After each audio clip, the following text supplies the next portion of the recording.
ഈ ഗുരുവിൻ്റെ ശിഷ്യന്മാർ വളരെ പ്രിയപ്പെട്ട ആളായിരുന്നല്ലോ നടരാജഗുരു. നടരാജഗുരുവിൻ്റെ ശിഷ്യനാണ് അങ്ങ്. ഈ അവസാന കാലഘട്ടത്തിൽ ഗുരു അനുഭവിച്ചിരുന്ന ദുഃഖങ്ങളെക്കുറിച്ചൊക്കെ നടരാജഗുരു എപ്പോഴെങ്കിലും സംസാരിച്ചിട്ടുണ്ട്? ഉണ്ട്. നടരാജഗുരുവിൻ്റെ ജീവിത അവസാന കാലത്ത് ഒരിക്കൽ എന്നോട് ചോദിച്ചു, എനിക്ക് അവിടെ എപ്പോഴും ഈ SNDP യോഗത്തിൽ നേതാക്കന്മാർ സകലരെയും ഒഴിച്ചു നിർത്തുമായിരുന്നു. അന്ന് അവർ വന്നാക്കിനെ അടിച്ചിറക്കി വിടുകയൊന്നുമില്ല, എന്നാലും അവരെ വിമർശിക്കുന്നതിൽ യാതൊരു വിട്ടുവീഴ്ചയും ഗുരു കാണിച്ചിരുന്നില്ല. അവിടെ ഇരുത്തി തന്നെ വിമർശിക്കുകയും ചെയ്യും.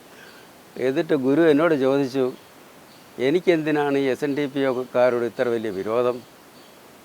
എനിക്ക് വല്ലതും പറയാൻ പറ്റുമോ? ഞാൻ മിണ്ടാവുന്നു. അപ്പോൾ ഗുരു പറഞ്ഞു, എൻ്റെ ഗുരുവിനെ കരയിപ്പിച്ചവരാണവർ. അല്ല, അങ്ങനെയാണെങ്കിൽ ഇപ്പം ഹിന്ദു സന്യാസിയായിട്ട് ഗുരുവിനെ വ്യാഖ്യാനിക്കുമ്പം അതിൻ്റെ ഒരു യഥാർത്ഥ ലക്ഷ്യം എന്തായിരിക്കും? അങ്ങനെ വ്യാഖ്യാനിക്കുന്നവരുടെ ലക്ഷ്യത്തെക്കുറിച്ച് സ്വാമി ചിന്തിച്ചിട്ടുണ്ടോ? ഉണ്ട്. ഇപ്പോൾ ഒരു തരത്തിൽ പറഞ്ഞാൽ ആരാണ് ഹിന്ദുക്കൾ? ഇന്ത്യയിലെ ഭൂരിഭാഗം ജനങ്ങളാണല്ലോ ഹിന്ദുക്കൾ. അപ്പോൾ ഞാൻ കഴിഞ്ഞ 3 വർഷം മുമ്പ് വർക്കല ഗുരുകുലത്തിലെ കൺവെൻഷൻ്റെ ഭാഗമായിട്ട് എല്ലാ മതങ്ങളിലെയും നേതാക്കന്മാരെ വിളിച്ചു വരുത്തി അതാത് മതത്തിലെ മൗലികമായ തത്വമെന്ത്, ആചാരക്രമങ്ങളെന്ത്, ഇതൊക്കെ ഒന്ന് വിശദീകരിച്ച് തരാനായിട്ട് അവരെ വിളിച്ചു വരുത്തി നടത്തുകയും ചെയ്തു. ഗുരുകുലത്തിലുള്ളവർക്കും മറ്റുള്ളവർക്കും പഠിക്കാൻ വേണ്ടി തന്നെ എല്ലാ മതങ്ങളും ഒന്ന് തട്ടിച്ചു നോക്കാനായിട്ട്. അതിൽ ഞാൻ ഹിന്ദു മതത്തിന് വേണ്ടി കണ്ടത് P. പരമേശ്വരനാണ്.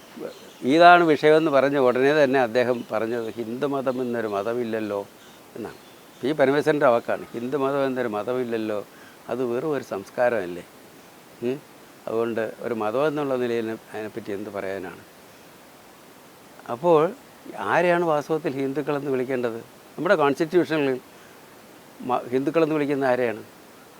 ഭാരതത്തിൽ ജനിച്ചിട്ടുള്ളവരും ജീവിക്കുന്നവരും മുസ്ലിങ്ങളോ ക്രിസ്ത്യാനികളോ ബൗദ്ധരോ സിഖുകാരോ ഒന്നും അല്ലാത്തതായ എല്ലാവരും ഹിന്ദുക്കളാണ്.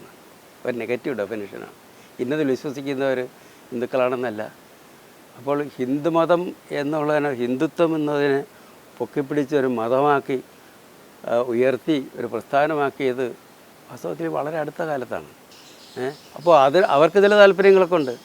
അവർ തന്നെയാണ് നാരായണഗുരുവും ഒരു ഹിന്ദു സന്യാസിയാക്കി ചിത്രീകരിക്കുന്നതെന്നാണ് ഞാൻ മനസ്സിലാക്കുന്നത്. അല്ല, അത് സമ്പത്തുമായി ബന്ധപ്പെട്ടും രാഷ്ട്രീയവുമായി ബന്ധപ്പെട്ടുള്ള താല്പര്യങ്ങളാണ്. അതെ, അത്രയേ ഉള്ളൂ.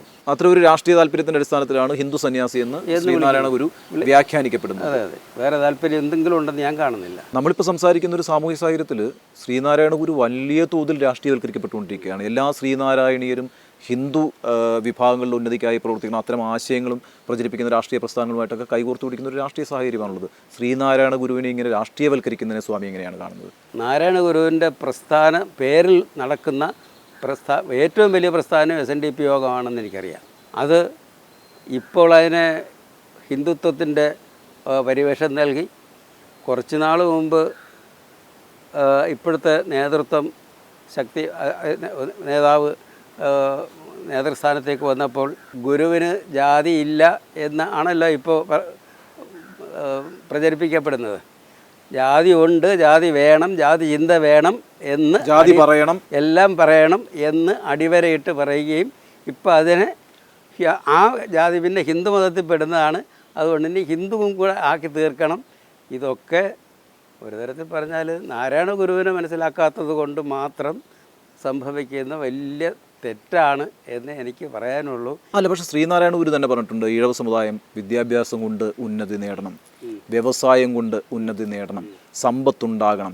അപ്പോൾ അങ്ങനെ ഒരു സമുദായത്തിന്റെ പുരോഗതി നമുക്ക് വിദ്യാഭ്യാസം ആവശ്യമാണ്, നമുക്ക് വ്യവസായം ആവശ്യം. ആരെയാണ് ശ്രീനാരായണ ഗുരു അഭിസംബോധന ചെയ്ത ആ കാലഘട്ടത്തിൽ? ഇരിക്കട്ടെ, ഇത് എല്ലാവർക്കും ഗുരുവിൻ്റെ വാക്കുകൾ എല്ലാവർക്കും പിന്നെ ഒരു ഇതിനേറെ സമുദായം എന്ന് പറയുമ്പോൾ പോലും ഈഴവ സമുദായം എന്ന് ഗുരു പറയാറില്ല. ഗുരുവിൻ്റെ വാക്കുകൾ എപ്പോഴും മനുഷ്യ സമൂഹത്തെ മുന്നിൽ കണ്ടുകൊണ്ടാണ്. പിന്നെ ഇരിക്കുന്ന അപ്പോൾ ചിലപ്പോൾ ഒരു ജനക്കൂട്ടത്തോടായിരിക്കും സംസാരിക്കുന്നത്. അവിടെ ഇരിക്കുന്ന ആളുകൾ അവർ ഈഴവരാണെന്നിരിക്കട്ടെ, ഈഴവർ ആണ് കൂടി. അപ്പോൾ ഗുരു അവർക്ക് ചേരുന്ന ഭാഷയിൽ സംസാരിച്ചെന്ന് വരും. അത് ഗുരുവിൻ്റെ ഒരു മെസ്സേജിൻ്റെ ആകത്തുകയാണെന്ന് നമ്മൾ കരുതരുത്. അതാണ് എന്നുണ്ടെങ്കിൽ ജാതീയമായ ഏതെങ്കിലും വിഭാഗത്തിൻ്റെ ഉന്നമനമോ സാമൂഹ്യ പരിഷ്കരണമോ ആണ് ഗുരുവിൻ്റെ ജീവിതത്തിൻ്റെ മുഖ്യ ലക്ഷ്യം എന്നുണ്ടെങ്കിൽ ഗുരു എഴുതി വെച്ച സാഹിത്യത്തിൽ അതെവിടെ എവിടെയെങ്കിലും ഒന്ന് പ്രതിഫലിക്കണ്ടേ? ഗുരു എന്നും ഒരു സത്യദർശിയായിരുന്നു.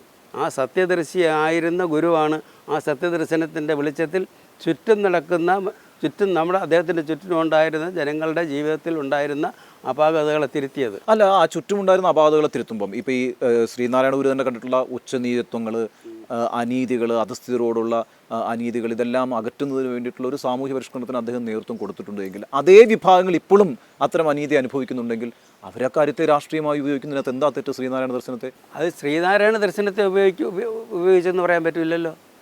ശ്രീനാരായണ ദർശനമേത്? നാരായണ ഗുരുവിൻ്റെ ദർശനമേത്? അത് ഞാനും നീയും വേറെല്ല, എല്ലാവരും ആത്മസഹോദരർ എന്നുള്ള വാക്കാണ് ഗുരു ഉപയോഗിച്ചിരിക്കുന്നത്. അവൻ ഇവൻ എന്നറിയുന്നതൊക്കെ ഓർത്താൽ അവനിൽ ആദിമമായ ഒരാത്മരൂപം. അവിടെ ഒരു ഹിന്ദുവെന്നോ മുസ്ലിമെന്നോ ക്രിസ്ത്യാനിയെന്നോ ഒന്നുമില്ല. എല്ലാ മനുഷ്യരും എല്ലാ ജീവജാലങ്ങളും ഒരാത്മാവിൽ സഹോദരരാണ്. അത് ഒരാത്മാവിൻ്റെ ഒരു പരമമായ സത്യത്തിൻ്റെ ഭിന്ന രൂപങ്ങൾ മാത്രമാണ്. അതാണ് ഗുരുവിൻ്റെ ദർശനം. അല്ലാതെ ഗുരു ഗുരുവിൻ്റെ ഇപ്പോൾ പത്രപ്രവർത്തകരുടെ ലോകത്ത് എപ്പോഴും പ്രചാരത്തിലുള്ളൊരു വാക്കാണ് നാരായണ ഗുരു ദർശനങ്ങളെന്ന്. പ്ലൂറലായിട്ട് ഒരിക്കലും പറയാൻ പാടില്ല. ഒരു സത്യദർശനമേ ഉള്ളൂ, ഒരു സത്യമേ ഉള്ളൂ. ആ സത്യത്തെയാണ് ഗുരു എപ്പോഴും ദർശിച്ചത്. ആ സത്യത്തിൻ്റെ മൂർത്തരൂപമായിട്ടാണ് ഗുരു ജീവിച്ചത്. ഗുരുവിനെ നമ്മൾ കാണേണ്ടത് എങ്ങനെയാണ്? ഗുരുവിൻ്റെ തന്നെ ഭാഷയിൽ പറഞ്ഞാൽ സത്യം ഉൾക്കൊണ്ടുകൊണ്ട് അതിനെ ജീവിതമാക്കി മാറ്റിയ ഒരാളായിട്ട്. അങ്ങനെയാണ് എങ്കിൽ ഈ ശ്രീനാരായണ ഗുരു ഇങ്ങനെ തെറ്റായി വ്യാഖ്യാനിക്കപ്പെടുന്ന, വിഗ്രഹവൽക്കരിക്കപ്പെടുന്ന, രാഷ്ട്രീയവൽക്കരിക്കപ്പെടുന്ന ഈ സാഹചര്യത്തെ സ്വാമി എങ്ങനെയാണ് നോക്കിക്കാണുന്നത്? അതങ്ങേറ്റം ഞാൻ അവിടെ പോയി അവരുടെ തടി കൂടാൻ പോകുന്നില്ല.